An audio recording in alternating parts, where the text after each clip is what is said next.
अरे महाराज जी मैं एक ज्योतिष हूँ और चेहरा देखकर भी लोगों का भविष्य बताता हूँ महाराज जी। पर जब किसी का भविष्य फल उनकी आशा के अनुरूप नहीं होता, नकारात्मक होता है, तो मुझे उन्हें सच्चाई बताने में झिझक सी होती है, कहीं मेरे उत्तर सुनकर वो मायूस ना हो जाएं। तो महाराज जी इस स्थिति में मेरे को क्या करना चाहिए महाराज जी?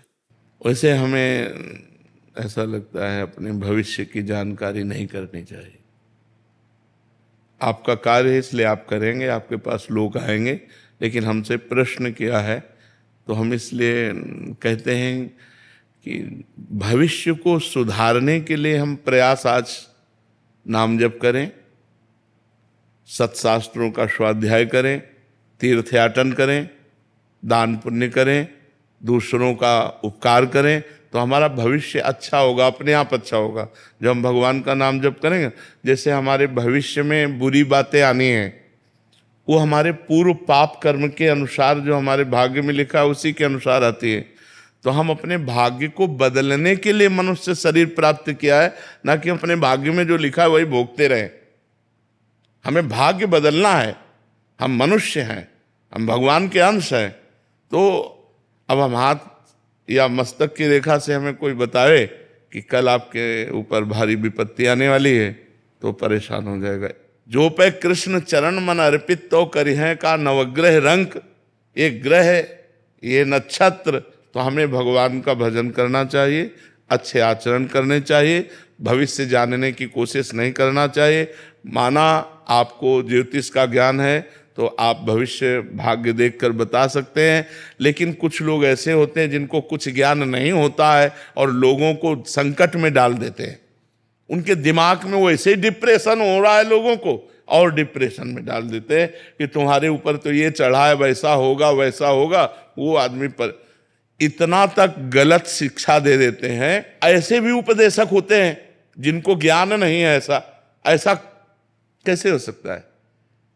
इस तरह के व्यवहार हमें लगता है कि ज्योतिषाचार्य या शास्त्रज्ञ, ज्योतिष शास्त्र है हमारा, लेकिन हम कह रहे हैं हम कल की समस्या को क्यों देखें। आज हम नाम जप करेंगे जिससे सारी समस्याएं खत्म हो जाए। मंगल भवन अमंगलहारी, उमा सहित जय जपत पुरारी। भगवान शंकर जिनका नाम जप करते, उन भगवान श्री हरि का नाम जप करें, उसी से मंगल हो जाएगा।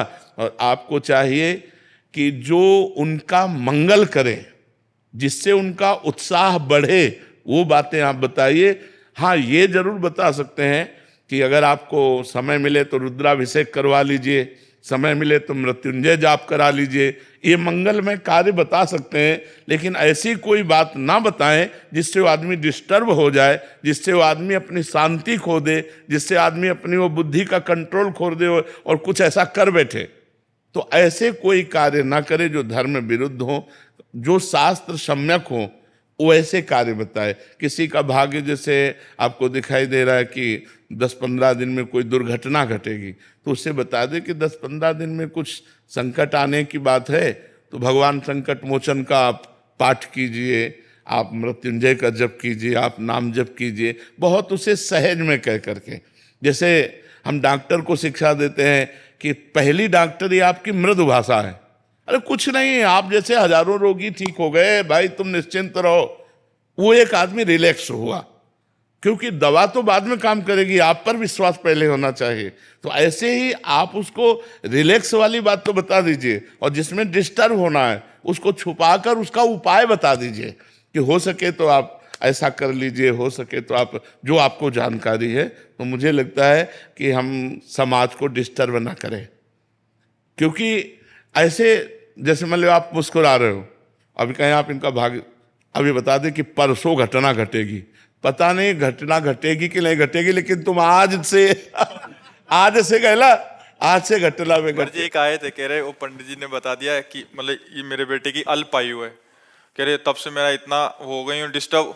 महाराज जी जाना तो है ही है, बिल्कुल, इनको भी जाना है, उनको भी जाना है, सबको जाना है, बट पहले भविष्य देख के या मतलब वो बहुत ज्यादा नकारात्मक विचार महाराज जी मन में भर जाते हैं। महाराज जी इन बातों से हमें लगता है बचना चाहिए, इन बातों से बचना चाहिए।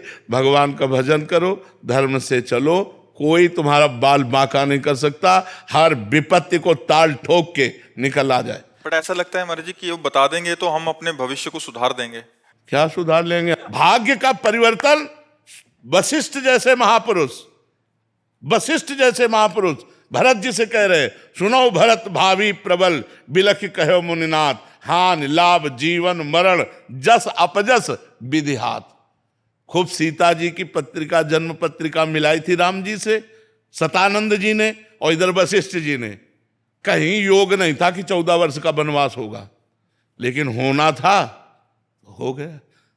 जो होना, इतने बड़े बड़े महापुरुषों के बीच में जो होना है उसे होना ही है महाराज, ये भी नहीं रोक सकते।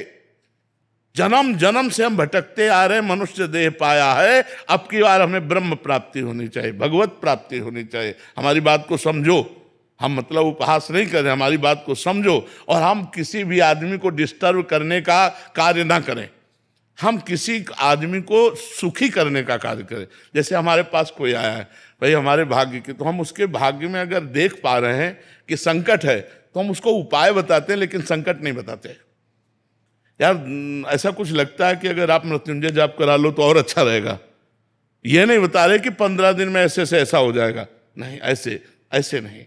ऐसा अगर होता तो बड़े बड़े ब्रह्म ऋषि हुए जो सब कुछ जानते हैं, सब कुछ जानते हैं। आप ऐसा ना समझो हम बचपन से बाबा जी हैं, केवल मंत्रों में ही खेला है।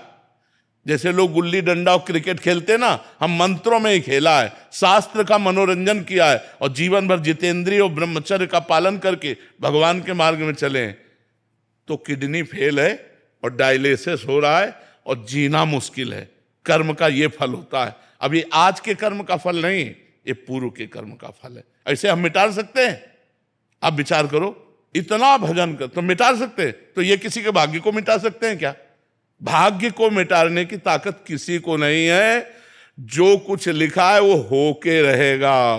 होई सोई जो राम रचि राखा, को करी तर्क बढ़ा। तो अस कई जपन लगे हरिनामा, भगवान का नाम जप करो, इसी में मस्ती है।